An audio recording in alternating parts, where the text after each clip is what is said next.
तो दोस्तों आज हो गया 15 मई 2021। बिहार समेत देश में के बड़ी और ताज़ा समाचार लिखे हैं सिर्फ आपके लिए। खबर शुरू करते हैं। उससे पहले चैनल को अब तक सब्सक्राइब ना किया हो तो फटाफट चैनल को सब्सक्राइब कर दें, लाइक कर दें, शेयर कर दें ताकि इसी तरह खबर आप हर रोज देख सकें। चलिए शुरू करते हैं आज की पहली बड़ी खबर। बिहार में कोरोना संक्रमण अब कमजोर पड़ता दिखाई दे रहा है। बीते दिनों राज्य में रोजाना 10,000 से ज्यादा कोरोना के मामले सामने आ रहे थे, जिसे देखते हुए राज्य सरकार ने लॉकडाउन लगाने का फैसला लिया था। लॉकडाउन लगाने के बाद से राज्य में रोजाना कोरोना संक्रमण का ग्राफ गिरता ही जा रहा है। संक्रमितों की संख्या में लगातार कमी देखने को मिल रही है।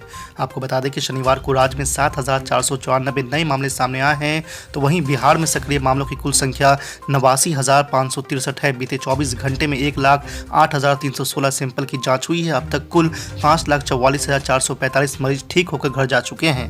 आपको बता दें कि वर्तमान में बिहार में कोरोना मरीजों की रिकवरी प्रतिशत लगभग 85% है। आपको बता दें कि पिछले हफ्ते कोरोना वायरस की बढ़ती रफ्तार पर ब्रेक लगाने के लिए राज्य में 15 मई तक लॉकडाउन की घोषणा हुई थी, जिसका असर साफ साफ देखने को मिल रहा है। आज की दूसरी बड़ी खबर। पश्चिम बंगाल में विधानसभा चुनाव के नतीजे आने के बाद से हिंसा और तोड़फोड़ की घटनाएं पूरी तरह से रुकी नहीं है। पश्चिम बंगाल के बांकुरा के सांसद सुभाष सरकार की कार में शुक्रवार को अज्ञात लोगों ने तोड़फोड़ की। घटना जिले के पातलखुरी गांव के नजदीक चटर्जी बागान की बताई गई है। सांसद ने इस संबंध में बांकुरा पुलिस स्टेशन में FIR दर्ज कराई है और मामले की जाँच की जा रही है। आपको बता दें कि सरकार ने आरोप लगाया है कि यह हमला राज्य में चल रहे राजनीतिक आतंक का हिस्सा है। उन्होंने कहा कि मैं ये नहीं कह सकता कि हमला किसने किया, क्योंकि चेहरा कवर होने के कारण उन्हें पहचाना नहीं जा सकता था, लेकिन निश्चित तौर पर राजनीतिक आतंक फैलाने वाले ये कर रहे हैं। ये निश्चित है कि सत्ताधारी पार्टी के लोगों ने ऐसा किया है। आज की तीसरी बड़ी खबर। लोकसभा स्पीकर और उपराष्ट्रपति ने संसदीय समितियों की ऑनलाइन बैठक आयोजित करने की इजाजत देने से इनकार कर दिया है। विपक्षी दलों ने इस कदम का विरोध किया है। उनका कहना है कि कैबिनेट और न्यायपालिका जब वर्चुअल तरीके से काम कर सकती है तो संसदीय समितियों को ऐसा करने की मंजूरी क्यों नहीं मिली। कई विपक्षी दलों के अलावा इंडिया में शामिल कई पार्टियों ने भी इसके लिए वकालत की थी। हालांकि महामारी के इस दौर में उपराष्ट्रपति वेंकैया नायडू और लोकसभा स्पीकर ओम बिरला ने संसदीय समितियों को ऑनलाइन बैठक करने की इजाजत नहीं दी है। कोरोना के कारण विधायी प्रक्रिया वैसे ही ठप पड़ी है। तकनीकी और गोपनीयता के प्रावधानों का हवाला देते हुए संसद के दोनों सदनों के पीठासीन अधिकारियों ने इस अनुरोध को ठुकरा दिया है। आपको बता दें कि राज्यसभा सचिवालय ने एक बयान में कहा है कि जब हालात सामान्य होंगे तो सदस्य संसद में इन बैठकों में हिस्सा ले सकते हैं। आज की चौथी बड़ी खबर। कोरोना वायरस महामारी के दौरान पिछले कई दिनों से लोगों की मदद मुहैया करवा रहे यूथ कांग्रेस के प्रमुख श्रीनिवास से शुक्रवार को दिल्ली पुलिस की क्राइम ब्रांच ने पूछताछ की। इस पूछताछ की वजह से भड़की कांग्रेस ने केंद्र सरकार पर जोरदार हमला बोला है। श्रीनिवास और यूथ कांग्रेस का समर्थन करते हुए कांग्रेस के पूर्व अध्यक्ष राहुल गांधी और प्रवक्ता रणदीप सुरजेवाला समेत कई कांग्रेसी नेता सामने आए हैं।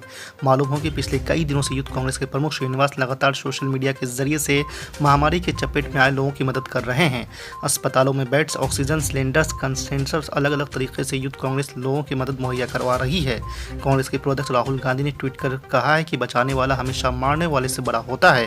साथ ही आपको बता दें कांग्रेस के मुख्य प्रवक्ता रणदीप सुरजेवाला ने कहा है कि मदद करने वाले यूथ कांग्रेस के साथी और युवा कांग्रेस के अध्यक्ष श्रीनिवास को दिल्ली पुलिस जेल भेजकर कोरोना के मरीजों की मदद करने से रोकना मोदी सरकार का भयावह चेहरा है। आज की पांचवी बड़ी खबर। कृषि कानून के विरोध में बीते 5 महीने से भी अधिक समय से आंदोलन कर रहे भारतीय किसान यूनियन के राष्ट्रीय प्रवक्ता राकेश टिकैत ने किसान आंदोलन से गांवों में संक्रमण फैलने के हरियाणा सरकार के दावे को गलत बताया है। राकेश टिकैत ने शुक्रवार को हरियाणा के मुख्यमंत्री मनोहर लाल खट्टर पर पलटवार करते हुए कहा है कि सरकार फेल हुई है, उसका ठिकरा आप यहां फोड़ना चाह रहे हैं। अब इनके पास कुछ और नहीं रहा तो आंदोलन को ही बदनाम करो। पूरे देश में लोग क्या यहीं से गए थे। आपको बता दें केंद्र के 3 कृषि कानून के खिलाफ किसान दिल्ली के सिंधु टिकरी बॉर्डर और गाजीपुर बॉर्डर के अलावा हरियाणा के कई स्थानों पर भी पिछले 5 महीने से भी अधिक समय से धरना दे रहे हैं। जानकारी के अनुसार सीएम खट्टर ने गुरुवार को किसानों से कोरोना महामारी के मद्देनजर प्रदर्शन स्थगित करने की अपील की थी। इसके साथ ही उन्होंने दावा किया था कि धरना स्थलों से किसानों की आवाजाही के कारण गांवों में भी संक्रमण फैल रहा है। आज की छठी बड़ी खबर। कोरोना वैक्सीन की कमी और डोज के बीच गैप बढ़ाए जाने को लेकर ऑल इंडिया मजलिस इत्तेहादुल मुस्लिमीन के मुखिया असदुद्दीन अवैसी ने मोदी सरकार पर निशाना साधा है। असदुद्दीन अवैसी ने कहा है कि महामारी की हालत को देखते हुए अब रजिस्ट्रेशन के बजाय वॉक इन वैक्सीनेशन शुरू होना चाहिए। उन्होंने कहा है कि सरकार के पास वैक्सीन नहीं है, इसलिए अब वैक्सीन के डोज का गैप बढ़ाया जा रहा है। उन्होंने कहा है कि सरकार वैक्सीनेशन को लेकर झूठ पर झूठ बोल रही है। आखिर देश की जनता को कब तक बेवकूफ़ बनाया जाएगा। ये जो सरकार की जो बिहेवियर रहा है, इनका अप्रोच रहा है, ये बिल्कुल ही क्लूलेस है।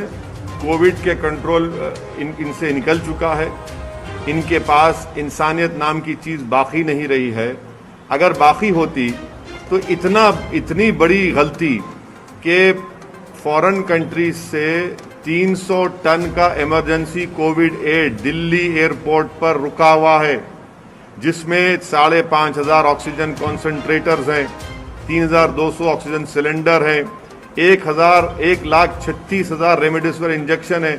अरे भाई, आप इसको अगर दिल्ली में दे देते, 5 किलोमीटर है, जहां पर अस्पताल में ऑक्सीजन नहीं मिलने से डॉक्टर्स मर रहे हैं, पेशेंट्स मर रहे हैं, कर्नाटका में मर रहे हैं, आखिर 5 दिन आपको क्यों लगते हैं? आपको पहले से ही मालूम होना चाहिए था, आपको पहले से प्लान बनाना चाहिए था कि रेस्पेक्टिव स्टेट गवर्नमेंट्स को फौरन डिस्ट्रीब्यूट करते, डिसबर्स करते, मगर नहीं।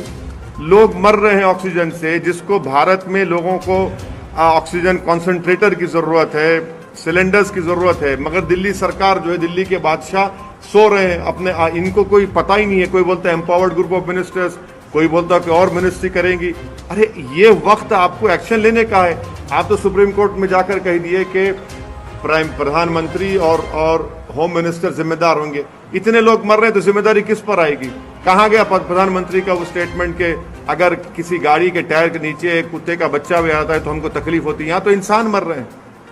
शमशान घाट में जगह नहीं है जलाने के लिए, लकड़ी नहीं है, क्रीमेटोरियम जो गैस के हैं वो खराब हो जा रहे हैं, कब्रिस्तान की जमीनें कम पड़ रही हैं। आखिर क्या हो रहा है हमारे मुल्क में? क्या ये गवर्नमेंट हरकत में आएगी, नहीं आएगी? कब तक प्रधानमंत्री से वीडियो कॉन्फ्रेंस से लेकर पूछते रहेंगे? अरे भाई, जमीन पे देखिए ना, आप जमीन पे नाकाम साबित हो रहे हैं। आपके कोई हरकत नहीं कर रहे हैं, आपकी सरकार दिख ही नहीं रही जमीन पर। आपकी सरकार सिर्फ वीडियो कॉन्फ्रेंस में दिख रही है, मगर जमीन पर तो कोई सरकार नजर ही नहीं आ रही। इससे हर आदमी परेशान है। कोई दिन नहीं जाता कि लोगों की आहें, उनका रोना, उनकी तकलीफ, कहीं बेड नहीं मिल रहा है, इक्विपमेंट की जरूरत है। अरे किस ये ऐसे वक्त में आप जीएसटी क्यों लगा रहे हैं उन लाइफ सेविंग इक्विपमेंट पर? निकालिए जीएसटी को, एक टाइम तक निकालिए। और नमस्कार साथियों, आज इस देश के हर व्यक्ति को निर्णय करना पड़ेगा कि क्या मुसीबत में ऑक्सीजन पहुंचाना अपराध है? क्या रेमडेसिविर का इंजेक्शन लेने में मरते हुए व्यक्ति की मदद करना अपराध है? क्या दवाई पहुंचाना मरीज तक अब इस देश में अपराध है? क्या बेड और वेंटिलेटर का इंतजाम करना अपराध है? क्या अस्पतालों में जाकर मरीज के जो साथ वाले लोग हैं उनको, एम्बुलेंस ड्राइवरों को खाना पहुंचाना अपराध है? लगता है नरेंद्र मोदी जी ने कहा कि हाँ, ये अपराध है। इसीलिए आज भारतीय राष्ट्रीय युवा कांग्रेस के कार्यालय में बी श्रीनिवास जी और युवा कांग्रेस की पूछताछ के लिए दिल्ली पुलिस को अमित शाह जी और नरेंद्र मोदी जी ने भेजा है। क्या इससे भी घृणित और गिरा हुआ कार्य कोई हो सकता है? क्या मदद जो मोदी सरकार नहीं कर रही और कांग्रेस और युवा कांग्रेस कर रही है, वो अब पाप है?